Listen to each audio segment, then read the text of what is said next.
Meus irmãos e minhas irmãs, é com muita alegria que eu desejo nesse momento anunciar uma das novidades importantes para todos nós, cristãos, que confiamos em Jesus Cristo como o Messias, como nosso Salvador.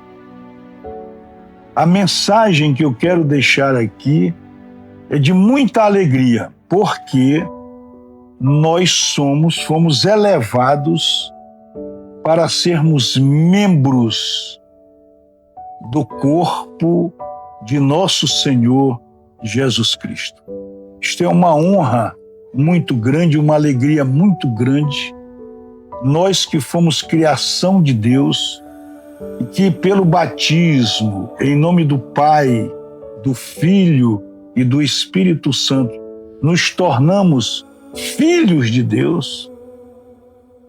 E através da carta de Paulo, da primeira carta de Paulo aos Coríntios, nós somos reconhecidos como membros de Cristo, o que nos honra sobremodo, porque nós fazemos parte da constituição de nosso Senhor Jesus Cristo.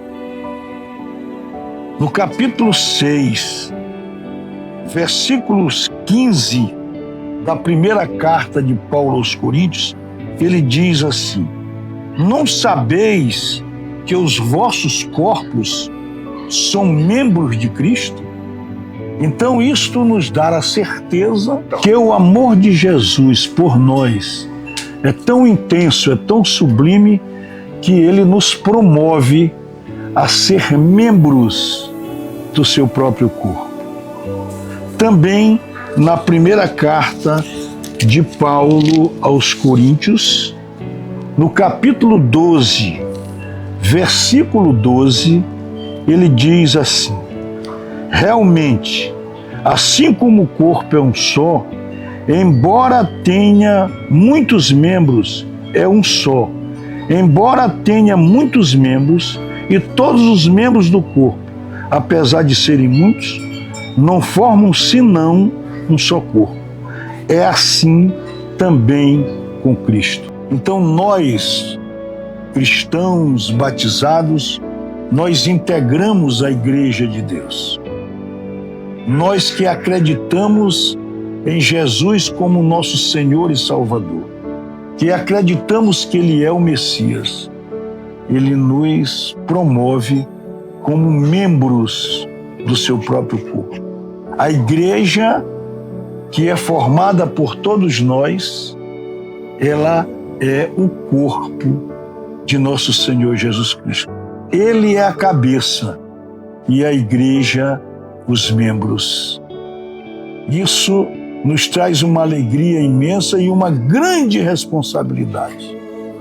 Se nós somos corpos de Cristo, nós temos que nos esforçar como imitadores seus para fazer a sua vontade, para mudar o mundo, para exercitar em todos os momentos da nossa vida, fazer esse esforço para exercitarmos o amor, ou seja, amor a tudo, amarmos uns aos outros, assim como Ele nos amou.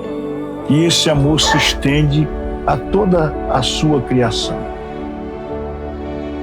E aqui eu me recordo, no capítulo 9 dos Atos dos Apóstolos, quando Paulo é interpelado na estrada de Damasco por uma grande luz, e que Jesus diz para ele: Saulo, Saulo, por que me persegue? Saulo iria para Damasco perseguir os cristãos, perseguir a igreja de Cristo. E nessa passagem de Atos dos Apóstolos, Paulo é advertido de que ele estava perseguindo Cristo. Ou seja, não a pessoa de Cristo, o Cristo, a pessoa do Messias, mas nós que formamos a igreja, que ele nos promoveu como membros do seu próprio corpo. E isto é uma grande responsabilidade e um anúncio maravilhoso promovido pelo apóstolo Paulo. Lucas, nos Atos dos Apóstolos, também confirma o que Paulo diz quando Jesus diz para Saulo, que depois transformou-se em Paulo: Saulo, Saulo, por que me persegues? Ele não diz por que perseguem aqueles que me seguem. Não, ele diz: Saulo, Saulo, por que me persegue? Ele nos integra ao seu próprio corpo. Na análise da Escritura Sagrada, de todos esses textos, Santo Agostinho, ele conclui que a paixão e ressurreição de Jesus não acabou, porque nós somos membros de Cristo.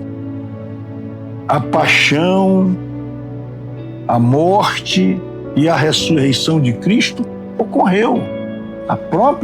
As próprias Escrituras revelam, os próprios testemunhos dos apóstolos, das pessoas da sua época, indicam claramente e sem nenhuma dúvida que houve a paixão, a ressurreição, né, de Jesus. E esse mesmo itinerário nós vamos percorrer, porque nós carregamos a nossa cruz. Então, Santo Agostinho diz que a paixão de Cristo não acabou. Acabou a dele. Ele, Messias, como cabeça da igreja. A paixão da igreja, a nossa paixão, nós ainda vamos passar. Porque nós vamos carregando a nossa cruz para o Calvário, nós vamos passar pela nossa paixão, vamos passar pela morte, mas vamos vencer a morte, porque nós ressuscitaremos com Ele, como Ele, para o seu reino, o reino eterno. Então, a nossa mensagem de hoje, meus irmãos e minhas irmãs, é uma mensagem de muita alegria, porque a palavra de Deus, o testemunho de Deus, através do seu Filho Jesus, nos indica que nós somos membros do seu corpo. Nós que formamos a sua igreja, nós somos membros do seu corpo. E é por isso que nós temos que continuar nos esforçando para fazer a sua vontade, para melhorar o mundo, para amar os nossos irmãos como Ele nos amou. Que o nosso Deus Todo-Poderoso nos ilumine, nos guarde, continue zelando por nós, para que nós possamos seguir esse itinerário santo que Ele fez, nós também faremos com muita fidelidade a Ele. Que o Espírito Santo de Deus nos ilumine hoje e sempre.